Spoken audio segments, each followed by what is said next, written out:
Patindi po ng patindi ang balahuraan po ng mga supporters ng mga Duterte, mga kababayan, ng mga DDS at ng kampo po, sa loob po ng kampo ng mga Duterte. Pakinggan po natin itong pagbubunga nga po ni Banat Bay. And then mamaya yung kay Maharlika naman po. Pakinggan po muna natin si Banat Bay.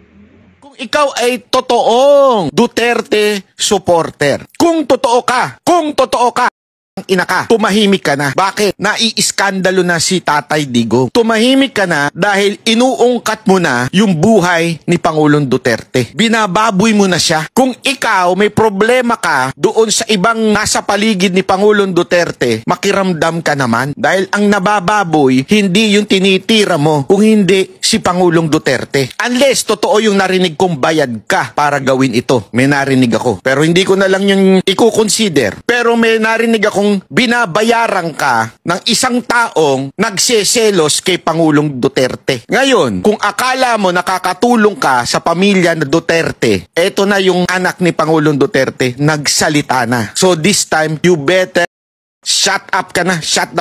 Grabe no, ang lala pala ng nangyayari sa kampo nila.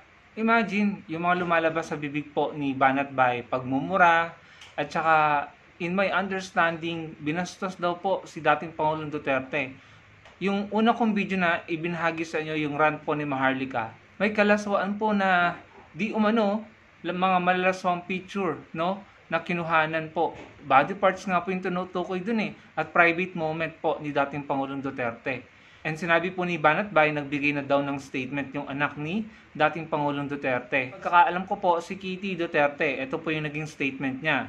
Medyo mahaba po yan mga kababayan, kaya ang ibabahagi ko sa inyo yung parang summary na lamang. Ang sabi po dito, Veronica Duterte, daughter of former President Rodrigo Duterte, has accused a former female staffer of her father spreading false claims and attempting to pose as his romantic partner. Grabe, lala nito. To gain access to him at the ICC detention facility in The Hague. Ayan mga kababayan. Hay nako. Eto nag-react yung mga supporters. Sabi ni Joey De Vivre, pangalanan mo na Kitty. Sabi naman ng Tio Moreno, baka nakalimutan ni Kitty na may iba siyang kapatid na nasa politika at anak ng original. Tapos sabi naman ulit ng Joey, vindicated na daw si Mother Canor kasi nag-post na si Kitty. Congratulations, and we will now all talk about the Putaching, Alpot, Junjun ni PRRD's life. Mas importante kasi vindication ni Mother Canor kesa sa 100th day ng kidnapping ni PRRD. Anong kidnapping naman ang pinagsasabi nito? Kidnapping ang daming ang media, ang daming police at saka ang daming tao. Palicious talaga tong mga DDS na to. Ito pa si Tio Moreno. Sabi, sorry to say this pero I will block all Hanilet supporters. OMG. Iba-block yung mga supporters ni Hanilet. So may faction na nabubuo, no? Nagkawatak-watak. Tapos sabi pa niya, you guys lack reading comprehension. Kayo ang gumagawa ng issue by using her pero ayaw nyong pag-usapan siya. I just ask if ano role niya sa current political landscape.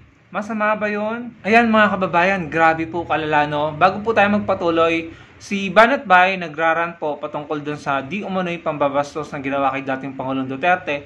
Ngayon naman pakinggan po natin si Maharlika Boljaquera dahil according sa kanya, sa pagkakaunawa ko sa rant niya na ito, tila pinagkakakitaan naman si dating Pangulong Duterte ng supporter niya. Pakinggan po natin.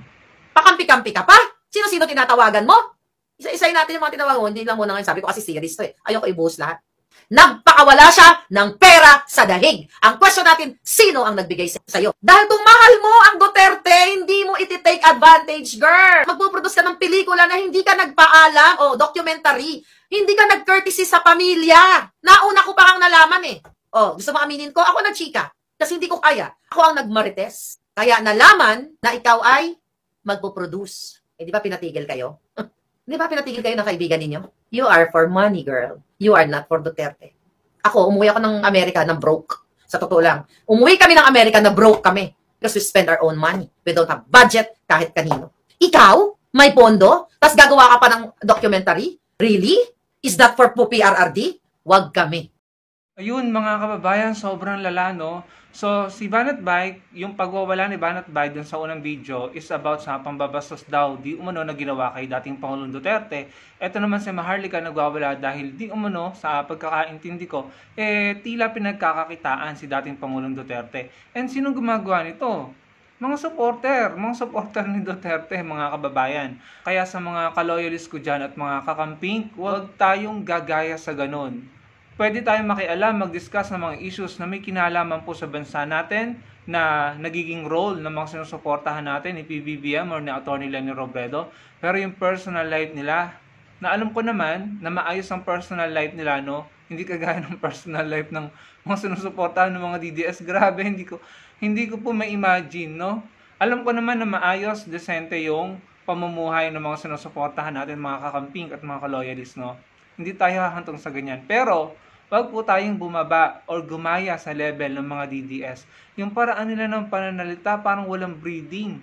No? Parang, alam mo yon, sorry for the term, parang hindi, for sure naman may pinag-aralan yung mga yan, pero parang hindi ginagamit, no? Yung pagsigaw-sigaw, yung pagiging arrogante, rude, no? Sa pagsasalita. Siguro, dahil ito yung paraan nila na kung saan nakakakuha sila ng maraming suporta or viewers sa mga DDS, kaya maintain na po nila yung ganyang style, no? Balahuraan style, mga kababayan. And wala naman pong masama sa pagiging desente. Nung panahon kasi ni Duterte, masyadong na-demonize ang mga desente. Mga desente, mga pare, mga katoliko, mga ganto ganyan. Masyadong dinemonize, pinalabas na masama. Kaya ngayon, ayan, na-normalize nila yung ganung ugali. Walang kadise-desente, arrogante, bastos, rude, palamura. Minute ko lang po yung ibang part ng video ni Banat Bay kasi nagmumura siya eh. And ganun din si Maharlika Buljakera, grabe din yung bunganga niya, mga kababayan. Paumanhin kung pangit pakinggan, pero yun, hindi ko na matatawag na bibig eh. Wala na kasing kadise-desente sa paraan ng pananalita nila, kaya ginamit ko na yung term na bunganga. Tapos, sobrang lala, yung Kitty Duterte, nagsalita na, and hati po ang mga supporters nila. May bumabatikos kay Kitty, meron namang sumusuporta kay Kitty. So, mga kababayan, let's come to think of it, no? Sana ma-realize natin. Ang mga ito, ang mga DDS, ang mga Duterte, ang gulo-gulo, watak-watak, sila nag-aaway, at saka problematic, ang daming bagahe. Pero sa kabila ng ganyan, ang pinapakita nila sa publiko na ang gulo nila, kumbaga sa ang dungis ng imahe, mga kababayan, sorry for the term, hindi magandang tignan, hindi kaaya-aya, unacceptable. Ang gulo, away-away, bangayan, watak-watak, at hindi katanggap-tanggap yung nangyayari dun sa pamilya, nag-aaway-away, walang pagkakaisa. Sa kabila ng ganan, ang pinapakita nila sa publiko, pinipilit nila ang mga Pilipino na tanggapin sila, na dapat sila yung namumuno, na dapat sila yung nasa kapangyarihan, na sila yung tama. Paano nyo sa amin sasabihin na kayo yung tama? Paano namin kayo tatanggapin? At paano nyo ipagmamalaki sa amin at papatunayan sa amin na kayo ang dapat na namumuno kung yung mismong kampo nyo ay sira, watak-watak, wasak na wasak, nag-aaway-away? Gusto nyo ba na ganyan na naman ulit tayo? Kasi ganyan yung nangyari sa atin nung panahon ni dating Pangulong Duterte. Watak-watak tayo, away-away. Bangayan, bardagulan, no? Ganun sila. Tapos ipipilit nyo sa amin yung mga sarili nyo, na sasabihin nyo na kayo ang tama, na dapat si VP Sara ang namumuno, bla bla bla. Is sa mga lumabas na lamang na salita kay VP Sara sa bibig niya. Hindi po yun ang ugali or karakter ng maayos mamuno, in my opinion, mga kababayan. Ipinipilit nyo sa amin na kayo ang dapat na namumuno. Sinasabi nyo na dapat umalis si PBBM, gusto nyong patalsikin para kayong mamuno. Hindi nyo nga maayos ang kampo nyo, ang poder nyo, ang kubol nyo, nagsisiraan, nagwawasakan, naghihilahan pababa. Kaya ngayon, pare-pareho kayong nasa kahihiyan. Pinag-uusapan kayo sa social media, pinag-uusapan kayo ng publiko, hindi na nga kayo pinapansin ng mainstream media dahil napaka-cheap, napakababa, sobrang kachipan, mga kababayan. Kaya hindi pinapatulan ng mainstream media. Hindi ba, mga kababayan, come to think of it, paano dapat kayo ang namumuno? Paanong dapat kayo ang namumuno or kayo yung tama kung kayo mismo hindi kayo magkasundo? Nag-aaway-away kayo. Dysfunctional ang grupo nyo. Sobrang problematic at toxic. Tapos kayo yung mamumuno. Para ano? Para kami mahawa, madamay sa mga problema nyo at sa away nyo? Para labo-labo tayo at hindi tayo magkaisa?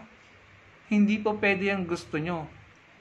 Ang gusto namin, mga kakamping, mga loyalist at mga totoong Pilipino nagmamahal sa Pilipinas, ang gusto namin magtutulungan kami. Magtutulungan kami para sa ikauunlad ng bansa natin. Huwag nyo kaming idamay sa baho nyo. Huwag nyo kaming idamay sa kadumihan ng mga ugali nyo. Huwag nyo kaming idamay sa ganyang sistema nyo. Punong-puno ng kasinungalingan, intriga, watak-watak, away-away, AI, fake news, disinformation, chismis, iskandalo. Sino sa tingin nyo ang matutuwang sumama sa inyo?